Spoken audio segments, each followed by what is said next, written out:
تو حج کے فرائض اور واجبات کیا ہیں، یہ ویڈیو ان تمام لوگوں کے لیے بہت اہم ہے جو حج کے مقدس سفر پر گئے ہیں، اس لیے آپ تمام ہی لوگ اس ویڈیو کو بہت دھیان سے سنیں تاکہ آپ کا حج مکمل طور سے ادا ہو سکے، کوئی فرض آپ کا نہ چھوٹے اور کوئی واجب آپ کا ترک نہ ہو۔ اگر آپ کے کوئی رشتہ دار حج پر گئے ہیں تو اس ویڈیو کو ان کے ساتھ میں ضرور شیئر کریے تاکہ وہ اپنا حج مکمل طور سے ادا کر لیں اور ان کو فرائض اور واجبات یاد ہو جائیں۔ تو حج کا پہلا فرض ہے احرام باندھنا، یعنی حج کی نیت کے ساتھ میں احرام باندھنا اور ساتھ ہی تلبیہ پڑھنا شروع کر دینا، یہ حج کا پہلا فرض ہے۔ اور دوسرا فرض ہے وقوف عرفہ، عرفات میں ٹھہرنا، یہ حج کا رکن اعظم ہے۔ اور وقوف عرفہ کا جو ٹائم ہے وہ 9 ذی الحجہ کو زوال آفتاب کے بعد سے 10 ذی الحجہ کی صبح صادق تک کسی بھی وقت میں اگر آپ ٹھہریں گے تو آپ کا دوسرا فرض ادا ہو جائے گا، یعنی وقوف عرفہ ہو جائے گا، حج کا جو رکن اعظم ہے وہ ادا ہو جائے گا۔ اور تیسرا فرض ہے طواف زیارت، یہ اس کو بھی ادا کرنا ضروری ہے۔ طواف زیارت کا جو ٹائم ہے وہ 10 ذی الحجہ کی صبح صادق سے 12 ذی الحجہ کی غروب آفتاب تک ہے۔ تو اگر آپ اس وقت میں طواف زیارت کر لیتے ہیں تو حج کا تیسرا فرض بھی ادا ہو جائے گا۔ تو یہ 3 فرائض ہیں،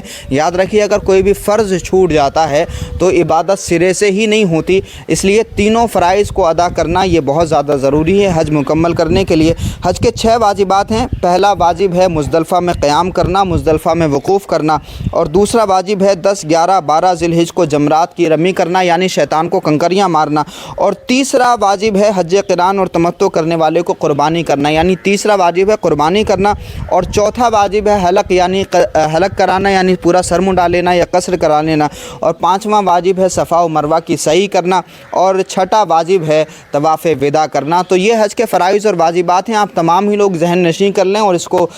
مکمل طور سے ادا کر لیں۔ اگر کوئی بھی فرض چھوٹتا ہے تو پھر حج ادا ہی نہیں ہوگا، اور اگر کوئی واجب ترک ہو جاتا ہے تو پھر اس کی الگ الگ کنڈیشن ہے، دم لازم ہوگا، اور پھر جب آپ دم ادا کریں گے تبھی آپ کا واجب جو چھوٹا ہے اس واجب کا جو ہے وہ کفارہ ادا ہوگا۔ تو تمام ہی لوگ اس کو مضبوطی سے ذہن نشین کر رہے ہیں۔ اللہ رب العزت آپ کے حج کو آسان فرمائے، آپ کے حج کو قبول فرمائے، اور جو لوگ ابھی حج پر نہیں گئے ہیں اللہ پاک ان کو حج اور عمرے کی سعادت نصیب فرمائے۔